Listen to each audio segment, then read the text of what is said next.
Radio खांची 90.4 FM हम सबका radio. मैं doctor Geeta Singh, Ranchi women's college दर्शन विभाग पूर्व विभागाध्यक्षा। मेरा टॉपिक है योग दर्शन के अष्टांगिक मार्ग। बीए ऑनर्स सेमेस्टर 2 की छात्राओं के लिए उपयोगी है। भारतीय दर्शन की पुस्तकें HP सिन्हा, राधाकृष्णन आदि से मैंने इसे तैयार किया है।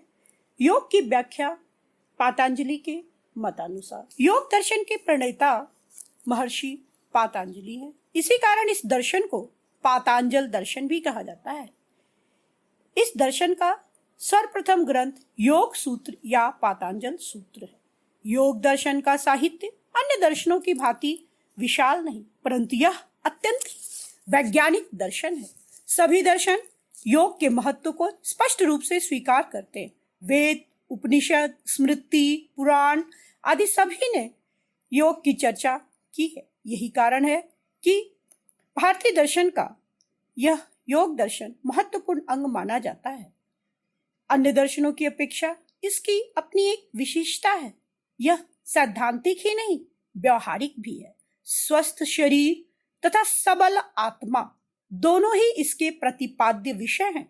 अन्य दर्शनों के समान यह दर्शन शरीर को हेय नहीं मानता, वरन उपादेय समझता है। शरीर के स्वस्थ रहने से ही चित्त निर्मल होता है तथा चित्त की निर्मलता से ही आत्मलाभ संभव है। योग का स्वरूप। योग शब्द सामान्यतः संबंधवाचक है। योग का अर्थ है समाधि। योग की परिभाषा करते हुए महर्षि पातंजलि ने कहा भी है, योग चित्त वृत्ति निरोध, अर्थात योग चित्त की वृत्तियों के निरोध का मार्ग है। योग का उद्देश्य ही है आत्मा के यथार्थ स्वरूप की प्राप्ति, परंतु यह स्वरूप तभी प्राप्त हो सकता है जब सभी प्रकार की चित्त वृत्तियों का निरोध हो जाए। इसी कारण योग को चित्त वृत्ति निरोध भी कहा गया है। प्रकृति में सत्व, रज और तम 3 गुण हैं। इन तीनों में चित्त सत्व गुण स्वभाव वाला है। इस चित्त की असंख्य वृत्तियां हैं। सभी वृत्तियों को प्रमाण आदि 5 रूपों में संकलित किया गया है। यही अवस्था, जिस अवस्था में हम अपने मन की समस्त वृत्तियों को रोककर अर्थात निरोध करके पाते हैं, वही अवस्था योग कहलाती है। हमारा चित्त एक अगाध नदी के समान है। जिस तरह नदी में असंख्य तरंगे उठती रहती हैं, यह तरंग तीव्र तथा मंद पवन की गति से अनेकों रूप धारण कर लेती हैं। इसी प्रकार चित्त में भी विषय ज्ञानजन्य संस्कार से अनेकों तरंगे प्रवाहित होती हैं। ये हैं भाव, काम, क्रोध, लोभ, मोह, राग, द्वेष आदि। चित्त के इसी तरंग रूप परिणाम का नाम वृत्ति है। इन चित्त वृत्तियों के प्रवाह का विलीन होना ही निरोध है।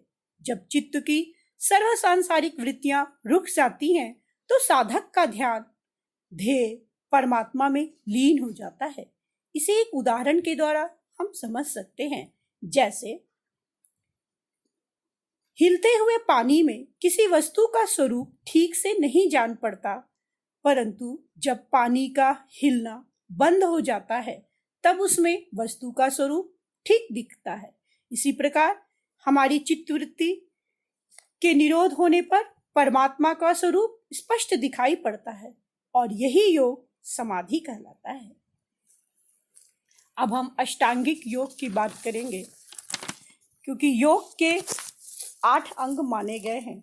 ये अंग हैं जिन्हें अष्टांग योग कहते हैं। यम, नियम, आसन, प्राणायाम, प्रत्याहार, धारणा, ध्यान और समाधि। इन अंगों के अनुष्ठान से हमारे अंदर स्थित अविद्या का नाश हो जाता है तथा यथार्थ ज्ञान की प्राप्ति संभव होती है।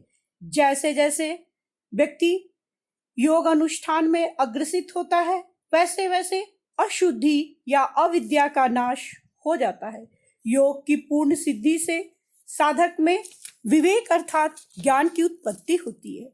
अतः इन योगांगों का प्रयोजन है विवेक ज्ञान की प्राप्ति तथा अशुद्धि या अविद्या का नाश। सबसे पहले यम। यम का अर्थ है उपरम या अभाव, हिंसा, मिथ्या, स्तेन, मैथुन तथा परिग्रह का अभाव या उपरम ही यम है। यम के 5 अंग हैं: अहिंसा, सत्य, अस्तेय, ब्रह्मचर्य और अपरिग्रह। अहिंसा सर्वदा सभी प्राणियों से द्रोह न करना ही अहिंसा है। मन, वचन तथा कर्म से क्रमशः अनिष्ट चिंतन, परुष भाषण तथा ताड़न आदि द्वारा किसी व्यक्ति को पीड़ा देना ही हिंसा है। इसके विपरीत सर्वथा प्राणी मात्र को पीड़ा न पहुंचाना अर्थात अद्रोह ही अहिंसा है। सत्य, वंचना, भ्रांति तथा निरर्थक दोष से रहित वाक्य सत्य है। अस्तेय, अन्य के द्रव्य ग्रहण करने की इच्छा का अभाव अर्थात चोरी न करना अस्तेय कहलाता है। ब्रह्मचर्य, इंद्रियों का संयम करना तथा विषय वासना की ओर न जाना ही ब्रह्मचर्य है।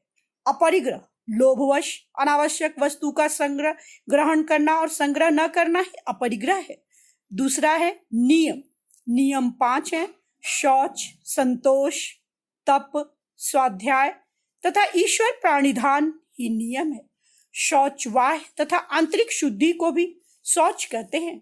हित, मित तथा मध्य भोजन बाह्य शौच। इसी प्रकार मैत्री, करुणा, मुदिता आदि आंतरिक शौच है। संतोष, अधिक एवं अनुपयुक्त पदार्थों का ग्रहण न करना है। तप, शीत ताप सहना ही तप है। स्वाध्याय, मोक्ष प्रतिपादक उपनिषद, गीता आदि शास्त्रों का पठन पाठन ही स्वाध्याय कहलाता है। तीसरा आसन, पुरुष की अस्थिरता तथा सुख प्राप्ति को आसन कहा गया है। आसन के अनेक भेद हैं, जैसे पद्मासन, वीरासन, भद्रासन, स्वस्तिकासन इत्यादि। चौथा प्राणायाम, श्वास प्रश्वास आदि की गति के नियंत्रण को प्राणायाम कहते हैं। यह 3 प्रकार का है: पूरक, कुंभक व रेचक। जिस प्राणायाम द्वारा श्वास की स्वाभाविक गति का आंतरिक नियंत्रण होता है वह रेचक है। जिस प्राणायाम द्वारा स्वाभाविक प्राण की गति बाह्य का नियंत्रण होता है वह पूरक है। और जिस प्राणायाम द्वारा बाह्य और आंतरिक दोनों प्रकार की स्वाभाविक प्राण की गति का नियंत्रण होता है वह कुंभक कहलाता है। 5वां प्रत्याहार, इंद्रियों को बाह्य विषयों से हटाकर मन में वश करना प्रत्याहार है। इंद्रियों का व्यापार चित्त के व्यापार के अधीन होता है। जब चित्त का व्यापार बंद हो जाता है तब इंद्रियों का व्यापार भी बंद होता है। अपने अपने मोहनीय, रजनीय तथा कोपनीय विषयों के साथ इंद्रियों का संबंध विच्छेद हो जाना प्रत्याहार है। योग सूत्र में इसे एक दृष्टांत द्वारा स्पष्ट किया गया है। जैसे मधुकर राज के उड़ने पर सभी मक्षिकाएं उड़ जाती हैं तथा मधुकर राज के बैठने पर वे बैठती हैं, वैसे ही चित्त निरोध से इंद्रियां भी निरुद्ध हो जाती हैं। यही इंद्रियों का प्रत्याहरण है। इस अवस्था में हमारी आंख, कान इंद्रियों के सामने विषयों के रहने पर भी हम देख सुन नहीं सकते।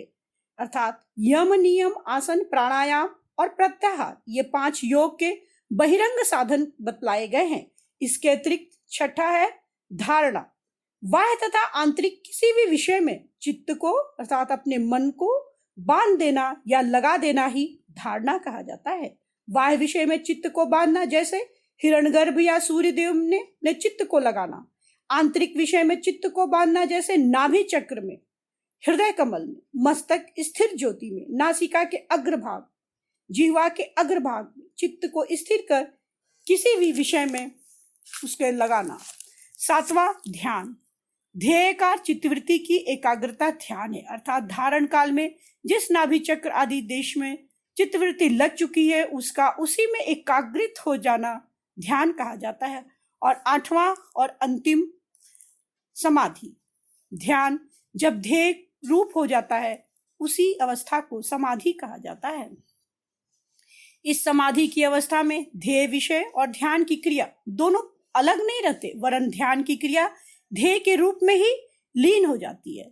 अर्थात ध्यान काल में चित्त, चित्तवृत्ति तथा चित्तवृत्ति का विषय ध्यान, ध्याता तथा ध्येय कहते हैं। इन तीनों की त्रिपुटी का भान होता है, परंतु जब ध्यान ध्येय रूप में स्थित हो जाता है तब समाधि कहा जाता है। जैसे जल में डाला हुआ नमक विद्यमान रहता हुआ भी ध्येय रूप ही भासता है, वैसे ही समाधि काल में ध्यान विद्यमान रहता हुआ भी ध्येय रूप ही भासित होता है। जैसे समाधि दो प्रकार की होती है, संप्रज्ञात और असंप्रज्ञात। संप्रज्ञात समाधि में केवल अनर्थकारी वृत्तियों का ही निरोध होता है, परंतु असंप्रज्ञात समाधि में सभी चित्त की वृत्तियों का निरोध हो जाता है। इससे योगाभ्यास में सिद्धियां प्राप्त होती हैं। अणिमा, अणु के समान छोटा हो जाना। लघिमा, अत्यंत छोटा हो रूप धारण करना। महिमा, पर्वत के समान बड़े रूप को प्राप्त कर सकते हैं। प्राप्ति, मनोवांछित किसी भी वस्तु को प्राप्त करना। प्राकाव्य, इच्छा अनुसार शक्ति में बाधा का अभाव। वशित्व, जीवों को वश में करना। ईशित्व, किसी भी पदार्थ पर अपना स्वामित्व स्थापित करना। यंत्र कामावसित्व, संकल्प के अनुसार सिद्धि। ये 8 प्रकार की सिद्धियां योग साधन में प्राप्त होती हैं। अतः सभी लौकिक तथा पारलौकिक ऐश्वर्य हमारे योग के अधीन है। विवेक ख्याति प्राप्त योग 7 प्रकार की प्रज्ञा का लाभ होता है, अर्थात उसे 7 प्रकार की बुद्धि प्राप्त होती है। जैसे, हे संसार को मैंने जान लिया है, अब मेरे जानने योग्य यह संसार नहीं है। हे अविद्याविद, मेरे क्लेश क्षीण हो चुके हैं, अब शेष नहीं। असंप्रज्ञात समाधि द्वारा मैंने संसार की निवृत्ति का प्रत्यक्ष कर लिया है, अब कुछ भी जानना शेष नहीं। विवेक ख्याति रूप मोक्ष को मैंने निष्पादित कर लिया है, अब कुछ निष्पादित करने योग्य बचा नहीं। मेरी बुद्धि भोग पावर्ग रूप पुरुषार्थ का संपादन कर अधिकारी हो चुकी है। गिरी के शिखर पर पड़े हुए पाषाण के समान तीनों गुण सत्व, रज व तम चित्त के साथ निराधार हो चुके हैं, अब इनकी उत्पत्ति संभव नहीं। अब पुरुष अर्थात आत्मा गुण संबंधातीत सत्वादि गुणों के संबंध से रहित ज्योति स्वरूप केवल को मोक्ष को प्राप्त हो जाता है। केवल अर्थात मोक्ष करते हैं। मोक्ष अर्थात ज्ञान की प्राप्ति करना। ज्ञान अर्थात इस संसार का मिटना। भौतिक संसार जो हमें दृश्यमान होता है यह हमारे लिए क्षणिक है, क्योंकि हमारा मनुष्य का जो जन्म होता है वह आत्मा हमारी अमर है, लेकिन ये जो हमारा शारीरिक स्वरूप शरीर है इसका नाश हो जाना, इन सब अवस्थाओं का ज्ञान हो जाना ही पूर्ण तरह से हमें 8 योग की शिक्षा देते हैं। धन्यवाद।